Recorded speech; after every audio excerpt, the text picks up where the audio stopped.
It is a dream come true. It is amazing to help produce the Grammys. It takes a huge team, and I think in the past 3 years we've helped reinvent and reimagine what the show is, and I'm just super proud to be part of that team. And Full Will 73, the relationship with the Academy, just all the outreach we've done with artists and labels, and it feels so exciting, and especially to be back at Crypto. We haven't been here in 3 years, so to be back in this room. We have a crazy lineup, as you can see. The amount of people that are going to be in here, the star power. It is like the best party in Hollywood. Best party of all.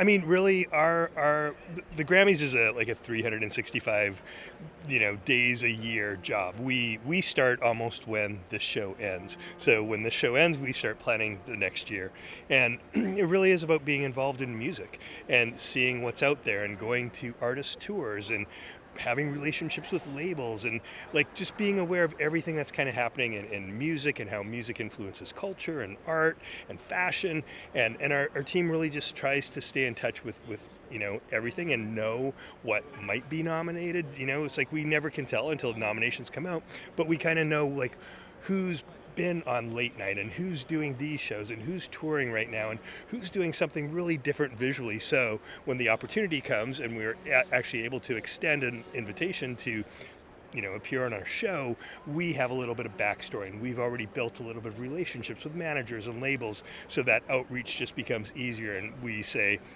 what would you like to do to make your Grammy moment? And we're able to move quickly.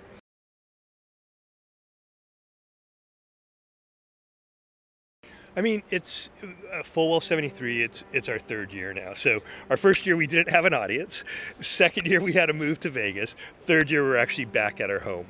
So it feels amazing to be back in Los Angeles with a packed arena, with all these VIP suites, and just to be back at home. Like, that's how we see it. This is our Grammy home. So we are really excited to do that. And every year we really decide to innovate and reimagine what the show is. So I think it's our goal as producers to be really amazing storytellers and not just focus on music, not just focus on awards, but how we tell stories and let people have a little bit of insight into some of the artists that are nominated this year. And this year, when you look at the nominations, they're absolutely crazy.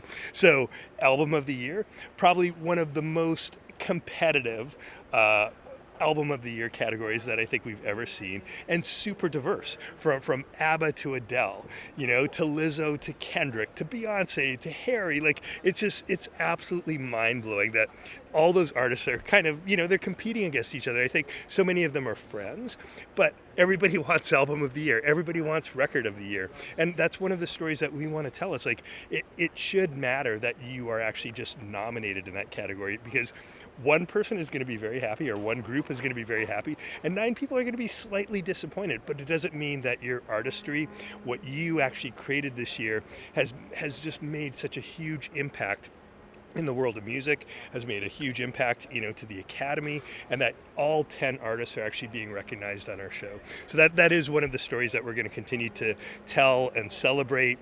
We have these really kind of insightful fans that are part of the show this year, and we actually found like these really great stories that to connect the fans to those artists.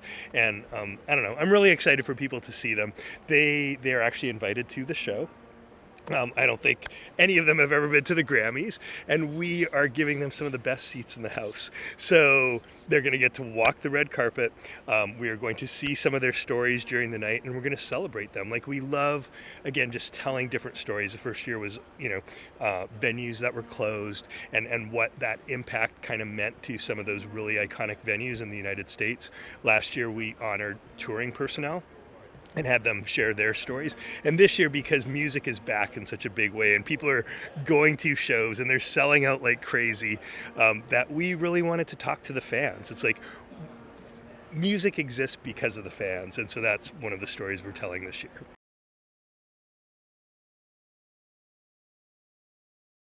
Well, super excited for Hip Hop 50. One of the biggest performances that's ever been on the Grammys. I think it's going to be absolutely mind blowing. I don't think we've ever had so many artists in one segment. So the number of hits, the number of songs, the number of dancers, the number of artists, DJs, The Roots, Questlove, LL Cool J, Queen Latifah, De La Soul, Missy Elliott. Like I can't even tell you how many people are in that, but you will just have to watch, because every 30 seconds you are going to be surprised by somebody who's on our stage. So it's super exciting. And then, another performer that's already been announced, Bad Bunny. I mean, one of the hugest artists in the world right now, #1 in streaming. And the fact that he's on our show, that Latin music and global music has this immense impact that cannot even be quantified. And Bad Bunny's doing something really different on our show. He is bringing a piece of Puerto Rico to crypto.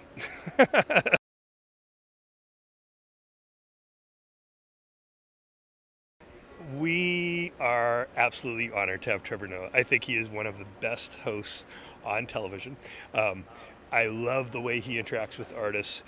His intelligence, demeanor, humor is the perfect representation of the Grammys, and I think a really amazing representation of our show.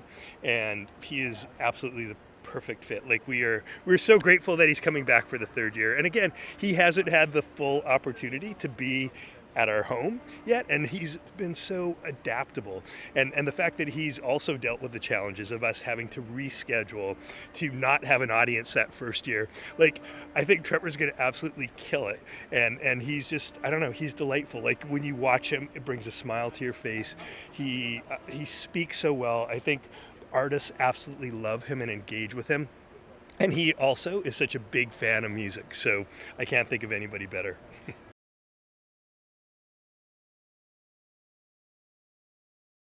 Everybody should tune in to watch the Grammys, because it is the best night of music on television. And we have some of the biggest artists in the world that will all be here. Plus, we have some surprises that people still do not know about. So we're so anxious for people to get on their feet, for people to be immersed in the culture of music and art and fashion. We collaborated with an amazing fine artist this year, Rafiq Anadol, whose work you see on our screens right now. He does architectural installations all over the world, including he has an exhibit at MoMA right now. And again, we want to continue that conversation as a show. We think it's not just about music. It is about fashion. It is about art. It is about culture. It is about community. And that's the story that we want to continue to sell. And so I think if you join in, you will probably laugh.